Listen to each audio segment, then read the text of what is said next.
As the US election approaches, the urgency for a ceasefire in Gaza intensifies.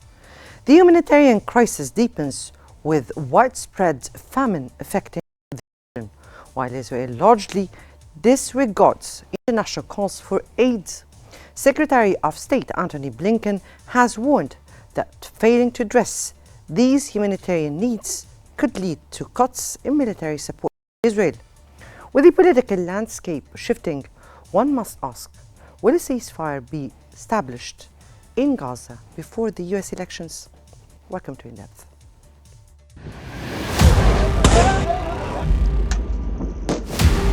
The United States stands with Israel. أكدت مصر على الرفض التام للتهجير القسري للفلسطينيين. لن يحل.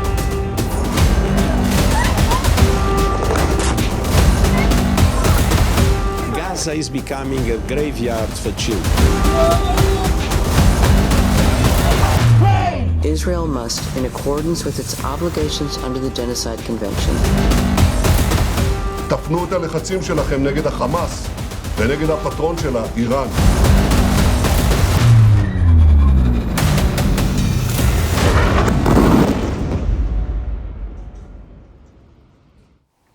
In Mosiah, a majority dual citizen town in the West Bank, Palestinian Americans express skepticism about the upcoming US elections, feeling neglected by both major parties.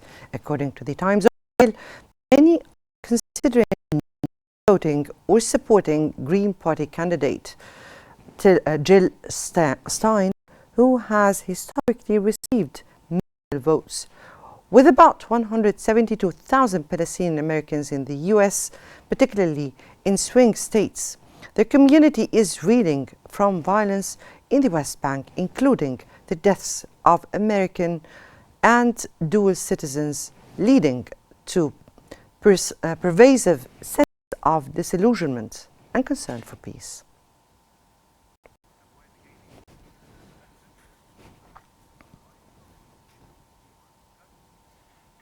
As the US election draws near, the humanitarian crisis in Gaza escalates, raising concerns about international aid and relations. Starvation grips the region, particularly in the north. While Israel largely ignores call for assistance with a critical deadline approaching, will Biden administration's warnings compel Israel and before it's too late?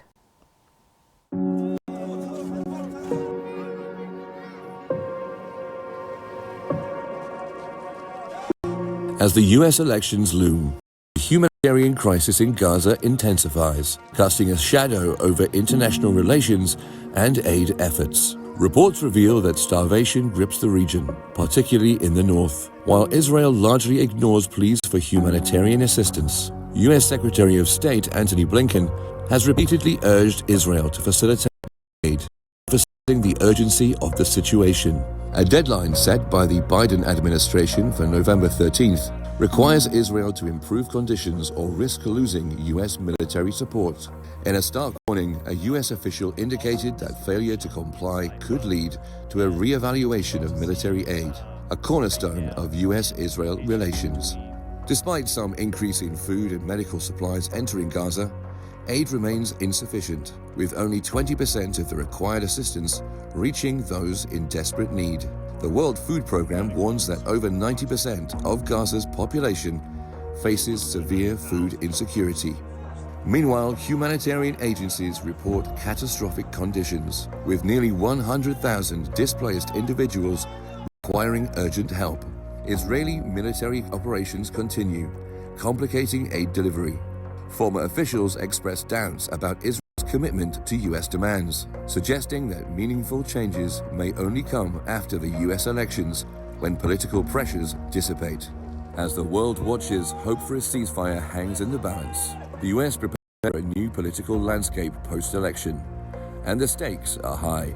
Should either Donald Trump or Kamala Harris take office, the situation in Gaza and prospects for a ceasefire remain uncertain. The clock is ticking, with lives at stake as this humanitarian disaster unfolds.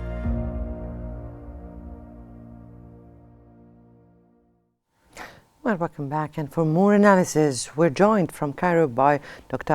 Aed Yaghi, the director of the Palestinian Medical Relief Society in Gaza, and from the occupied Jerusalem, the expert on American affairs, Dr. Hussein Adik. Welcome to you both, gentlemen.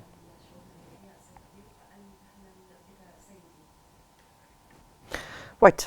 Dr. Adik, from your point of view, could the U.S. pressure influence Israel's response to the humanitarian crisis in Gaza, particularly in light of the recent warnings from the Secretary of State Antony Blinken?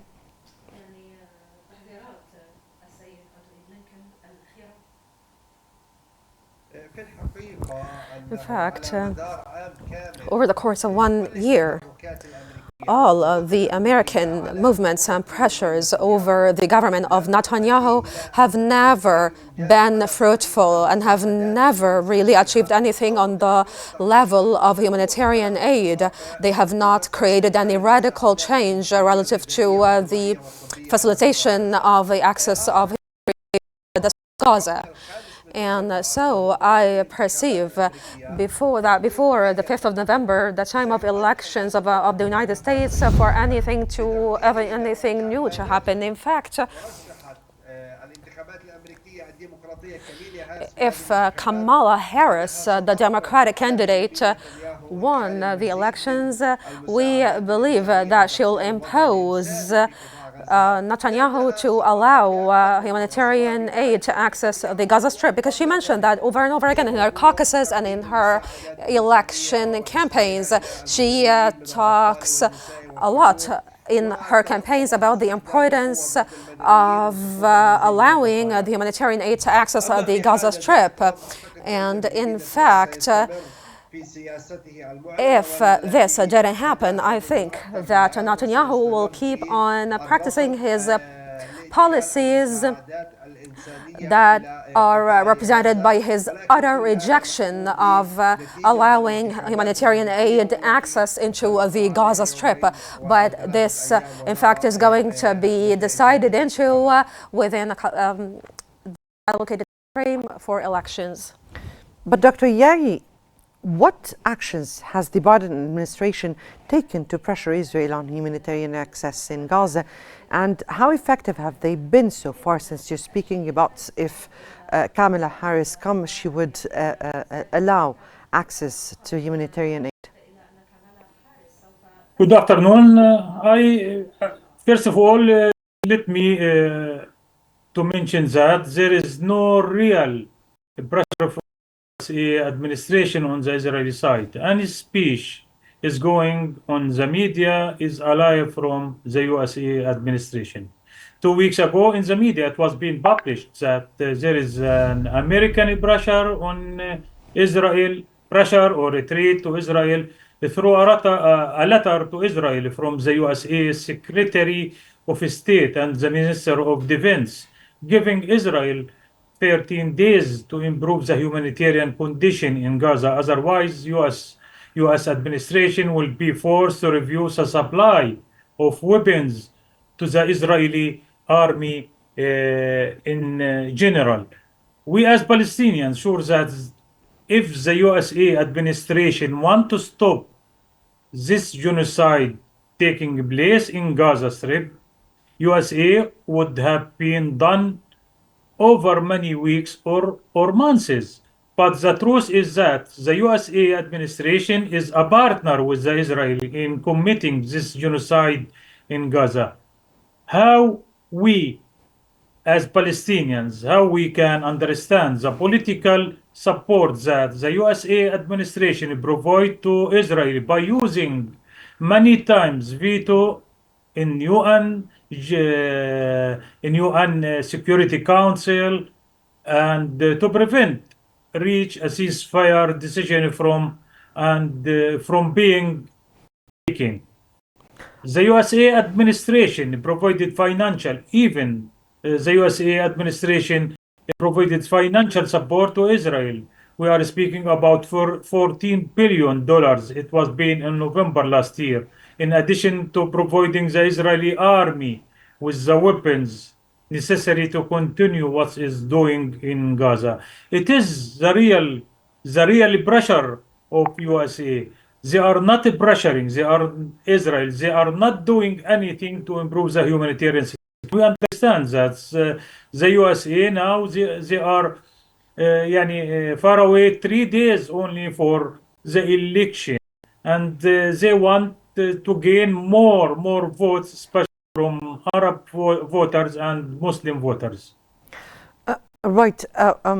Dr. Deek, as you mentioned before, that Kamala Harris has made promises for access of aid to Gaza, but she is the vice president at this administration. What specific measures is the Biden administration considering to address the situation in Gaza in the meanwhile and for elections?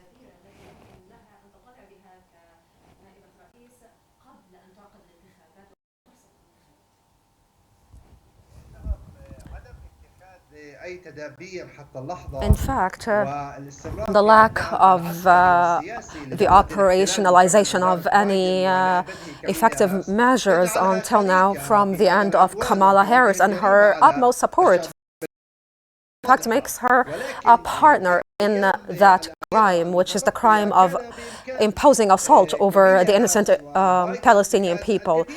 In fact, Biden and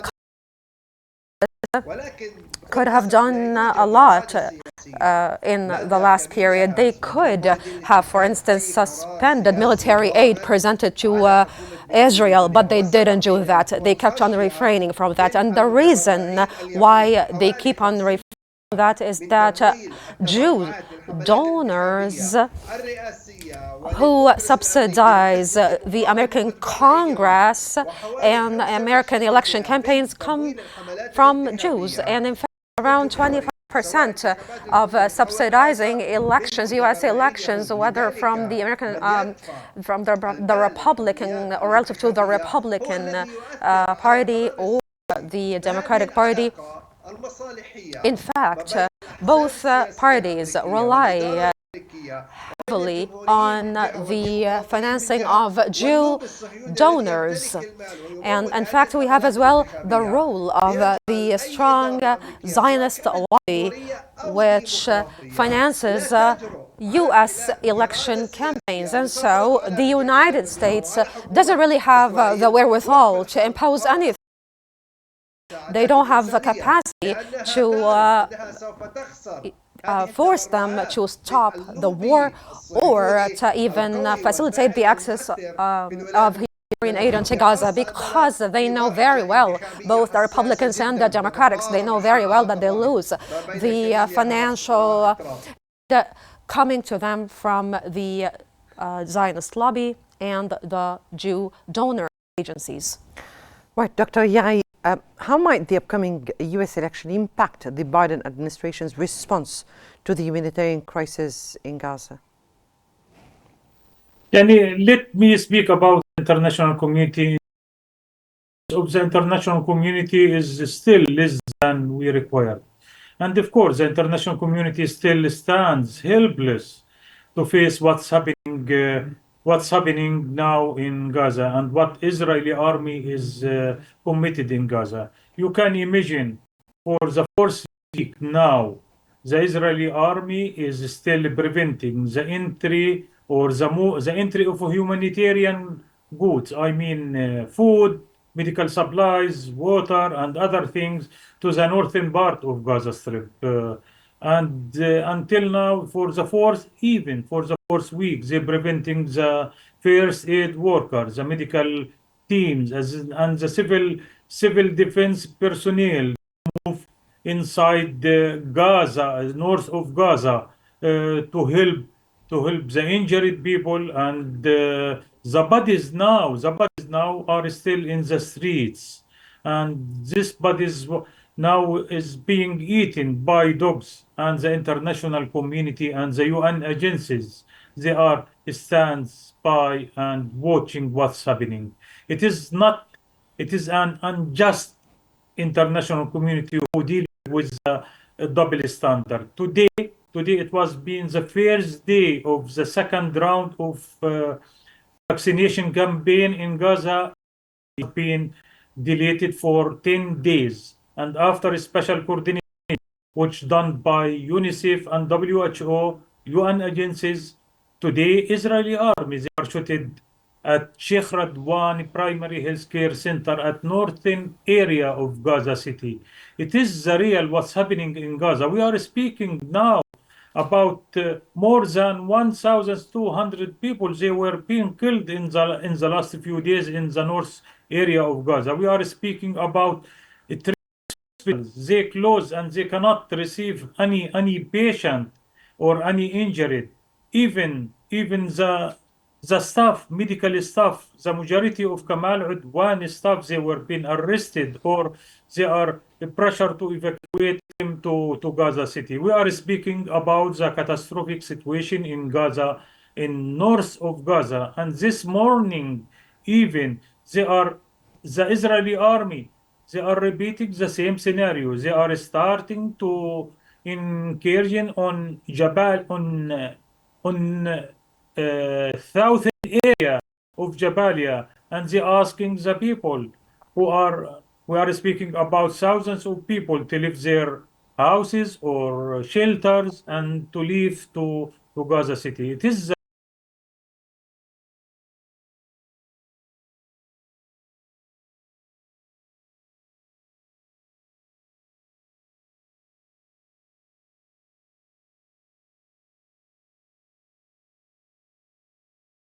to give the Palestinians food or medical supplies.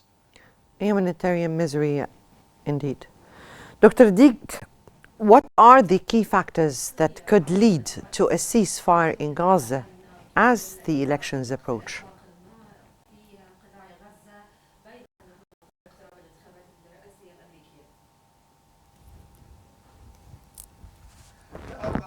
In fact, I think that the main factor for reaching a ceasefire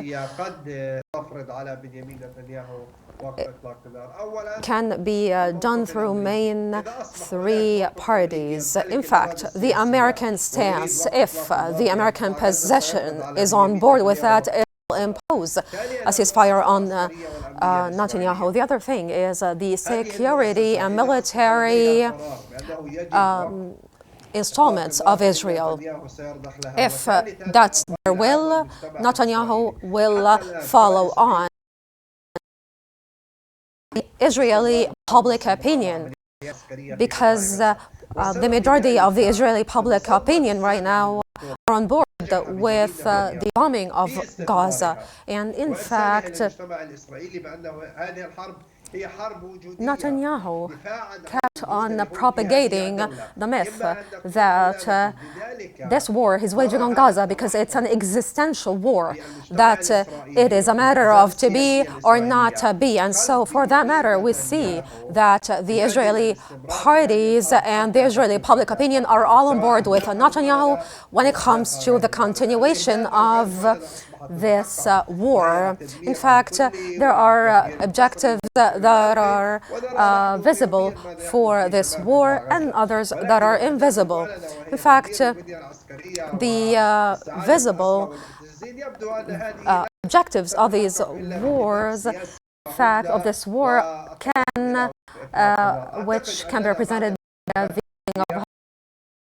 which require a lot of negotiations for them to be resolved. I think that after the American elections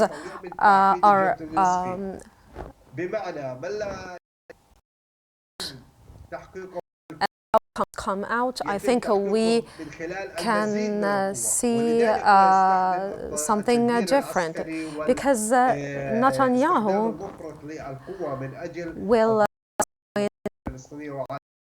try to use force, but even more force. If the American administration is not on his side, he is going to impose his will. But we have seen that a military option is never going to return or free hostages, and that the political option is the way to go. In fact, I think after the United States elections are over, I think that maybe more options are going to be on the table.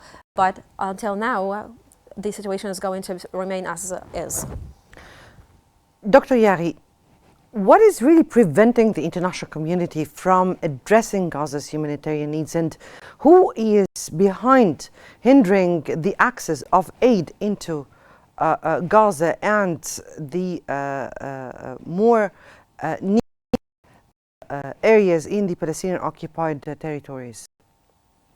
Until now, officially, that the UN agencies and international NGOs, they are usually coordinated with the Israeli side to facilitate the entrance of the humanitarian aids in Gaza. I am speaking in Gaza. That's mean to the southern area of Gaza, because to the northern area of Gaza, it is impossible now to coordinate or to enter any of the humanitarian aids there. But usually, even after the coordination, there is some challenges with the Israeli side. Sometimes they are delaying the coordination, and even there is the security situation in Gaza Strip. It is not allowing even the humanitarian organizations, the UN agencies and international NGO to receive all the tracks which referred or which plan to receive. Dr. Deek, and briefly, in which way do you think the upcoming US elections could affect the American foreign policy towards Israel and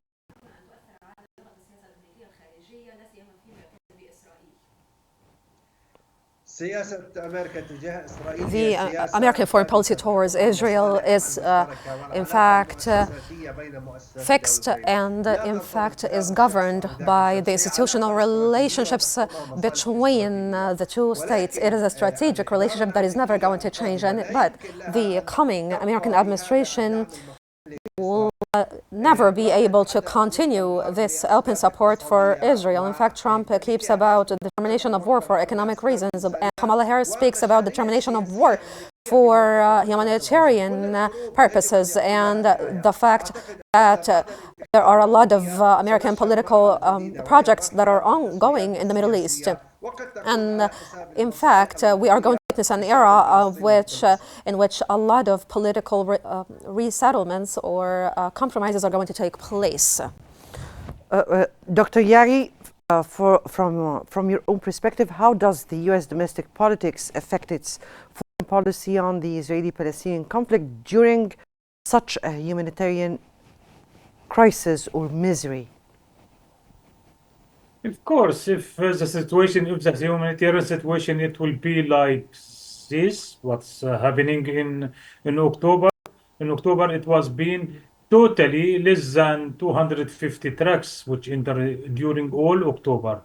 It is, of course, it is a small quantity of trucks of humanitarian aids. And of course, if the situation will be continue such that, of course, it will be increasing the humanitarian situation in Gaza Strip and the catastrophic situation, especially after the increasing number of the injured people. And we are not optimistic about even the Kamala Harris, if they will be elect Kamala Harris or Trump. They are for the Palestinians the same, and it will be not improving the life of Palestinians who are living under the occupation. Dr. Deek, what could happen if a ceasefire isn't reachable or wasn't reachable before the US elections?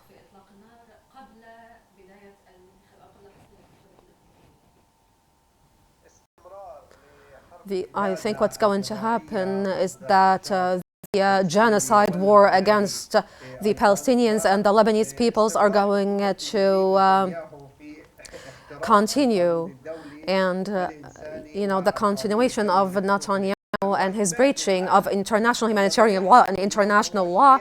In fact, what we see right now is that the rule of jungle is what is governing the world right now. In fact, we see that all ethical, moral principles laid out by the General Assembly of the United Nations and the Security Council and the International Justice Court all these morals are being demolished right now, and Benjamin Netanyahu, in fact, is quite efficient at the use of force and does not at all abide by international law or any of the international provisions. He keeps on enjoying political coverage coming from the international community and its different agencies. Dr. Yari, what immediate measures should be prioritized to address famine in northern Gaza? Of course, we are looking for the different steps to be taken to, first of all, to reach ceasefire and stop the genocide what's committed against Palestinians. Second, to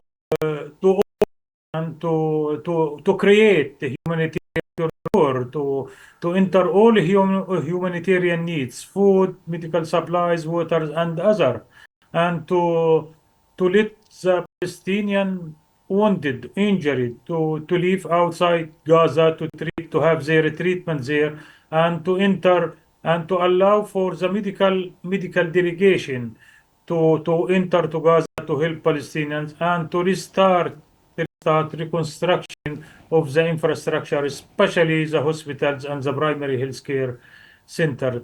There is a lot of steps that is required to improve the humanitarian situation for Palestinians in Gaza Strip. But the first priority and the important priority, it is the ceasefire now and not tomorrow. Dr. Deek, what role do you believe the dissatisfaction among Arab American voters would play in shaping outcomes for candidates Kamala Harris and Donald Trump?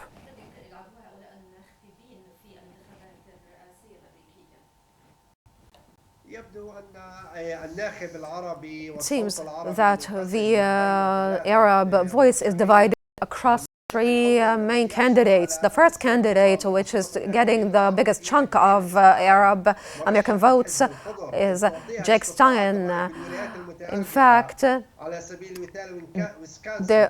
in a lot of states, including Wisconsin, 44% of the votes come or are in her favor, and as well in Michigan, a lot of Arab American and Islamic American votes, or Muslim American votes, in fact, are voting in favor of her as well. And in fact, in 2020, Joe Biden, because of these states, he won the elections. And so I think that Wisconsin, Pennsylvania are going to as well play a pivotal role.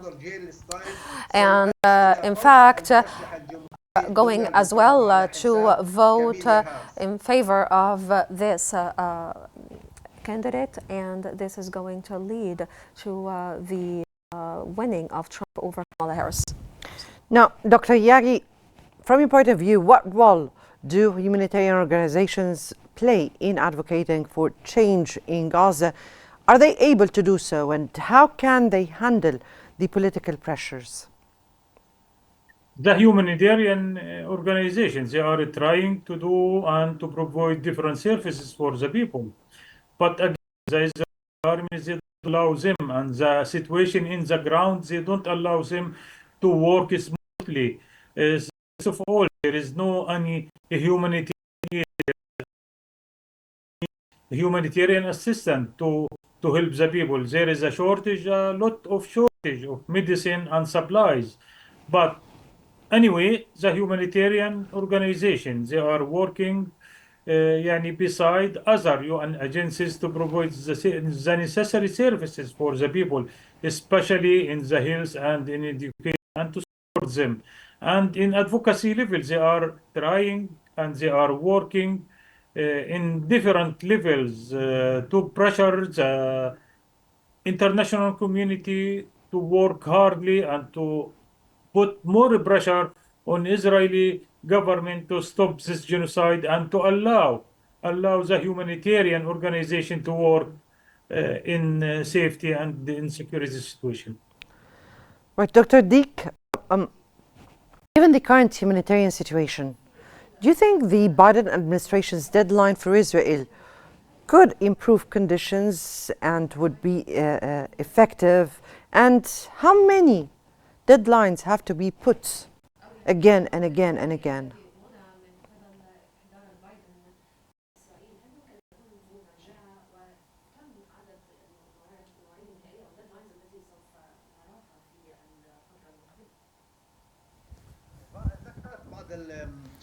In fact, some American media sources stated that the last meeting between Blinken and Netanyahu was asked to within 45 days to present a plan for the access of humanitarian aid. But I think that's just a I think that Netanyahu is going to continue with his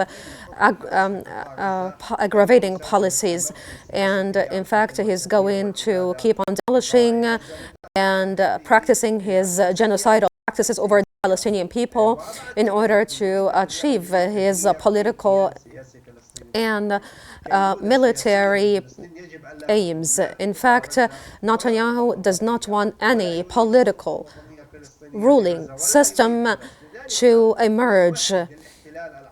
He, for that matter, is planning for the recolonization of the Gaza Strip and for the establishment of Israeli settlements in this area. And in a case like that, the Palestinian people will be under the direct military rule of Israel. But these deadlines are in fact illusory and they are not real, and Israel is never going to abide by these deadlines. That was Dr. Director of the Palestinian Medical Relief Society in Gaza, and Hussein Nadik, the expert on American affairs. Thank you both, gentlemen, for your insights. And as the humanitarian crisis in Gaza deepens, the outcome of the US elections looms large, potentially reshaping foreign policy and influencing urgent aid efforts.